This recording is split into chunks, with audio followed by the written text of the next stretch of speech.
Seu meu amado, bem-vindo de volta à nossa escola bíblica. Nós continuamos com as parábolas de Jesus. Pega sua Bíblia, pega o seu caderno de estudos, ora ao Senhor, pede a Ele discernimento, entendimento, conhecimento, sabedoria, pede a Ele proteção, para que nós possamos descobrir os seus mistérios. As duas parábolas de hoje estão em Mateus, como nós temos visto. A primeira está em Mateus 19, do verso 16 ao verso 26. Aqui o que acontece é que Jesus ele é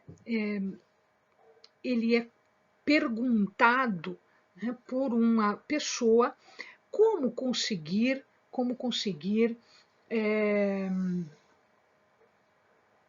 fazer o bem, como conseguir coisas boas, como conseguir entrar na vida eterna. E ele diz que seguindo os mandamentos. E a pessoa diz, não, mas isso eu já faço. Então, se você quer ser perfeito, vende tudo que tem, entrega para os pobres e me segue. Vem fazer a obra junto comigo. E ele ficou um pouquinho triste. E aí Jesus explica, né, a passagem, que é uma passagem bastante conhecida, né? Disse Jesus, em verdade vos digo que é difícil entrar um rico no reino dos céus. Outra vez vos digo que é mais fácil passar um camelo pelo fundo de uma agulha do que entrar um rico no reino de Deus. Então, é sobre esta parábola que a gente vai discutir agora nesse primeiro momento. O segundo momento tem a ver com isso também. Muito bem.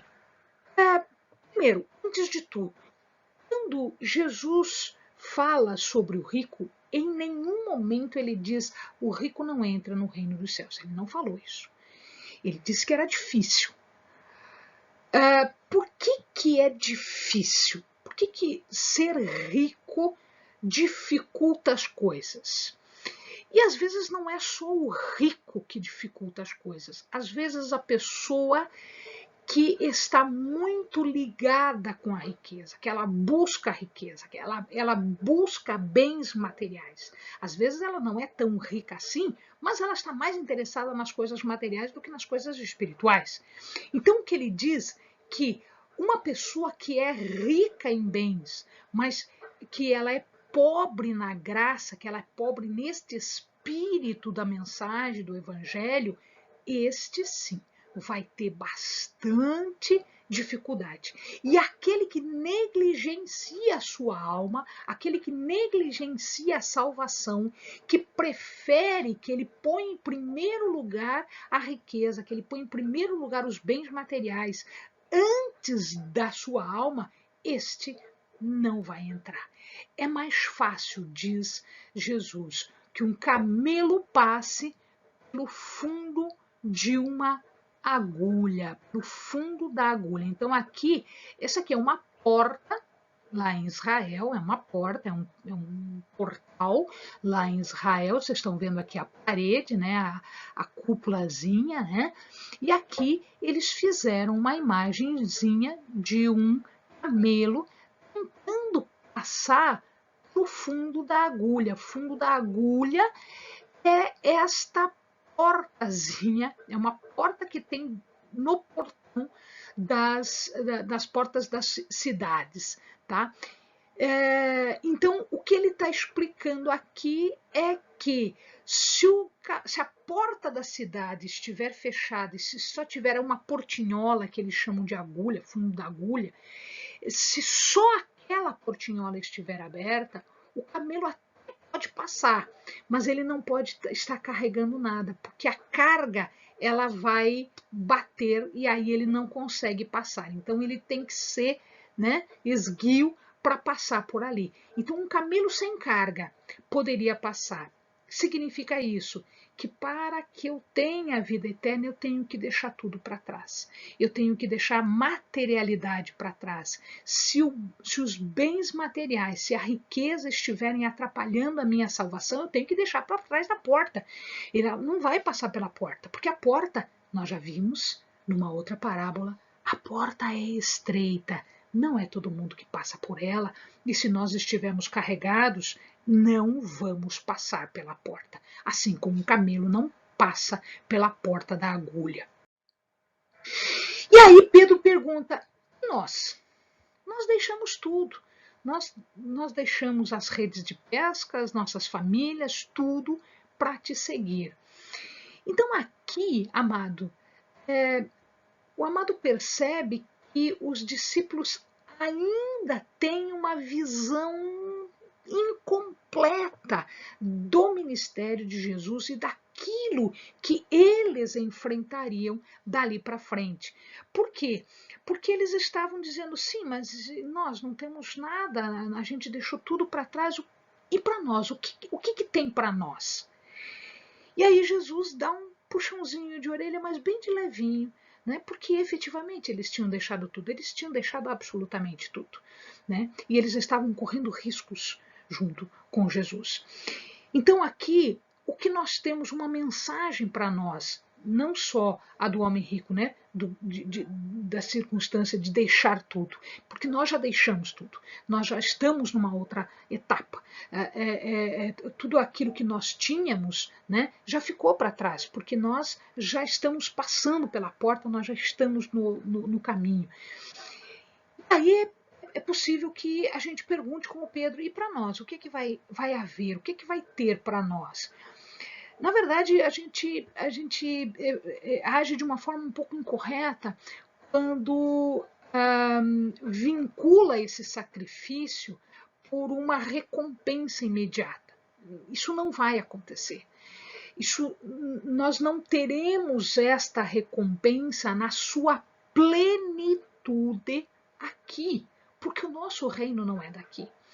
Então, é óbvio que o Senhor vai nos auxiliar aqui, Ele vai prover, Ele vai, eventualmente, se os desejos do nosso coração estiverem alinhados com os ensinamentos dele, é óbvio que Ele vai conceder, na medida da nossa fé, da medida da nossa fé sobrenatural, né? Agora, não é correto ficar olhando para o nosso sacrifício e questionando, tá, cadê a minha recompensa? Porque a nossa recompensa é uma recompensa espiritual.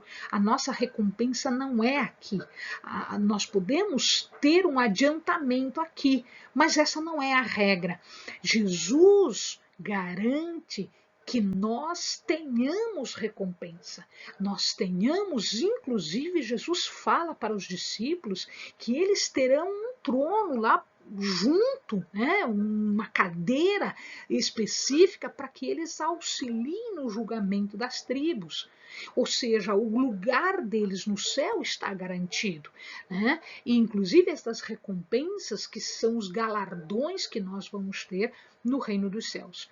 Mas não aqui especificamente. Aqui a gente pode ter um adiantamento, mas nunca será a completa recompensa. A nossa completa recompensa é espiritual, ela não é material, porque a nossa vida é uma vida espiritual fundada no Espírito.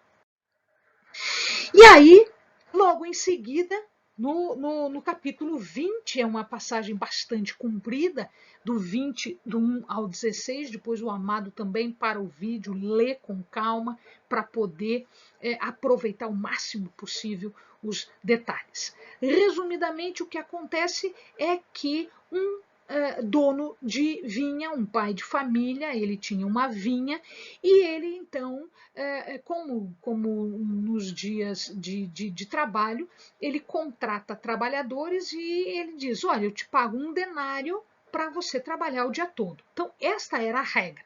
Você paga um valor e a pessoa tem que trabalhar o dia todo. Ao final do dia, ela recebe. E aí ele fez isso e, eventualmente, quando ele passava por ali, ele percebeu que existiam algumas pessoas que não estavam trabalhando. E como o trabalho, a seara é grande, então ele foi arregimentando essas pessoas. Você não quer trabalhar para mim? Você não quer trabalhar para mim? E isto foi acontecendo em várias horas do dia. Até que a última leva de trabalhadores, o último grupo de trabalhadores, foi quase no final do dia. E quando eles foram receber, todos receberam a mesma coisa. E alguns acharam que isso não devia ser assim. Então vamos dar uma olhadinha nos detalhes agora? Então veja lá, o pai de família quem é? É o próprio Cristo. A gente sabe disso, a gente já viu em outras parábolas, né? Este pai de família aqui é o próprio Cristo. E olha que coisa interessante, ele fala em várias vezes na palavra que ele está trabalhando.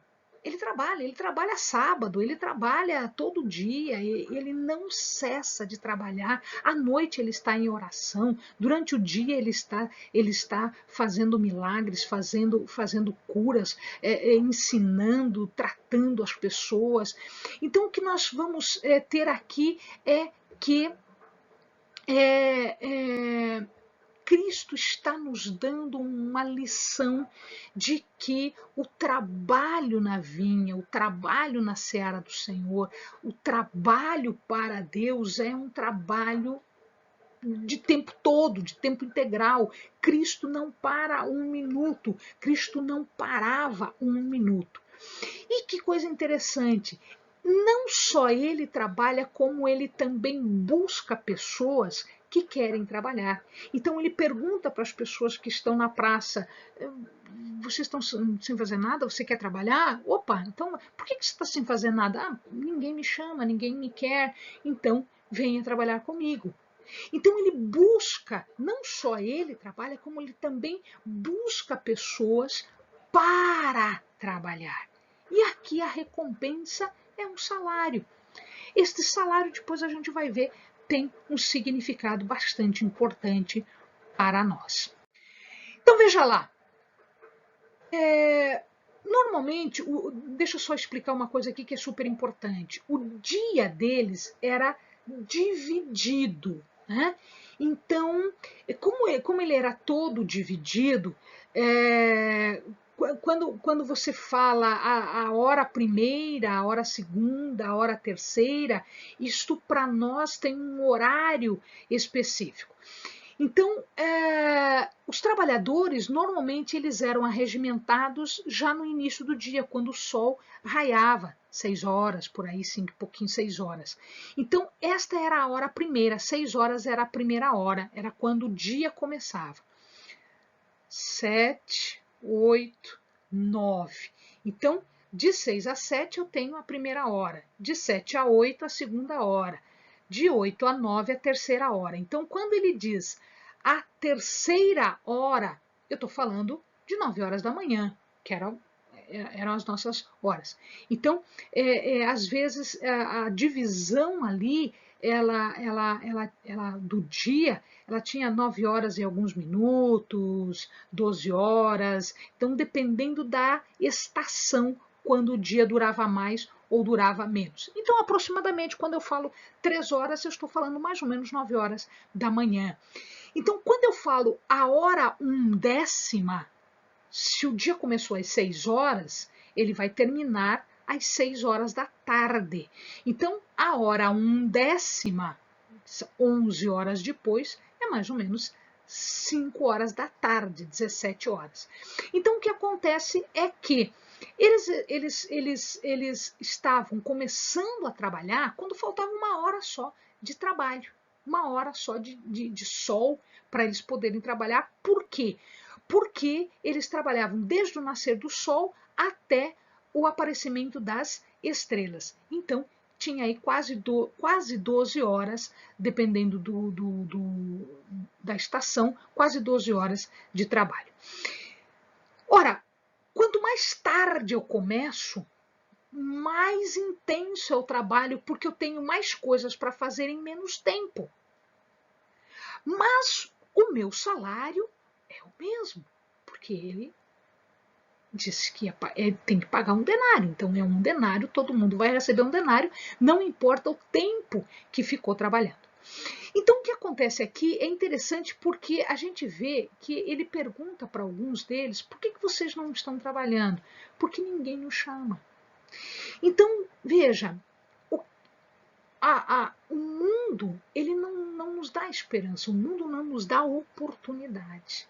O mundo quer que a gente fique esquecido, separado num canto. Deus não. Deus vai à nossa procura e Ele nos dá chance. Você quer trabalhar? Eu tenho um salário para você. Você quer trabalhar? Então Ele nos dá chance até o último minuto. Até o último minuto eu posso optar em trabalhar na vinha deste pai de família que é Cristo. Ele nos dá esperança quando o mundo todo já negou essa esperança a nós, né, no último minuto. Todos receberam um denário? Aqui nós temos uma moeda, né, da época aí, um pouquinho depois, né, a época de Jesus, aí por 70 mais ou menos depois de Cristo, esse era o denário que era utilizado na época. Todos receberam um denário? Todos receberam um denário. Quanto é um denário? Denário é o valor correspondente ao salário do dia, mais ou menos entre 30 a 40 reais. Então você trabalhava por dia para receber entre 30 a 40 reais. Isso era o valor necessário para as tuas despesas, para a tua sobrevivência do dia. Tá? Ora, o que aconteceu é que ele chama, quando ele vai pagar, e ele tem que fazer isso antes da noite cair, ele chama os trabalhadores, mas ele chama de trás para frente. Ele chama primeiro aqueles que vieram depois. Os últimos serão os primeiros. Então ele chamou estes últimos e disse: bom, está aqui o teu dinheiro. Ele deu um denário. E assim sucessivamente até o que primeiro começou a trabalhar. Então, o que Deus está explicando aqui para nós? O que Deus está demonstrando aqui? Jesus está falando nesta parábola que Deus não está recompensando pelos nossos méritos, porque as pessoas que trabalharam apenas 1 hora, deram duro em 1 hora, elas receberam a mesma coisa que as pessoas que deram duro o dia inteiro. Mas isso é justo? Alguns questionam. A gente já vai falar sobre essa justiça. Aqui o que nós estamos vendo é que a recompensa de Deus não é de acordo com o nosso merecimento. Ah, eu mereci tanto porque eu trabalhei 1 hora, eu mereci tanto porque eu trabalhei 12. Não. A recompensa de Deus é por conta do seu amor e da sua misericórdia para com a nossa vida. Nós fomos resgatados quando ninguém nos queria. Nós fomos resgatados para trabalhar na vinha do Senhor quando o mundo nos colocou de lado, quando o mundo nos marginalizou. Então, o Senhor da vinha pergunta: você quer trabalhar? Por que você não trabalha? Porque ninguém me quis, mas eu te quero. Eu te quero. Então venha. Venha. E estas pessoas vieram. Por quê? Porque se elas não tivessem vindo, elas não teriam o salário do dia, elas iam viver de quê aquele dia?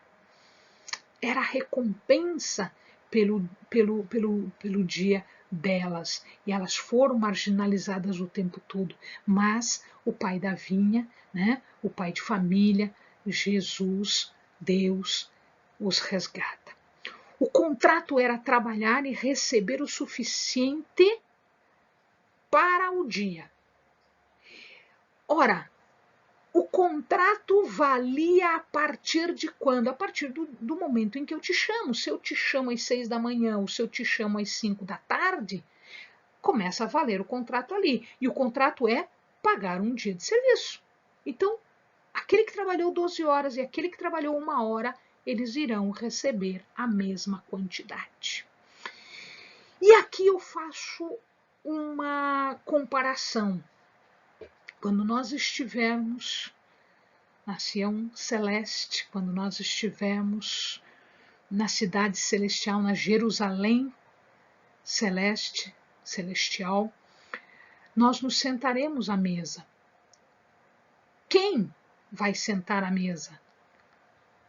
Moisés, Abraão, Isaac, Jacó, Salomão, Davi, todos os discípulos, todos os que vieram depois, todos estes vão se sentar à mesa, inclusive eu e você. Mas nós viemos depois. Nós viemos depois.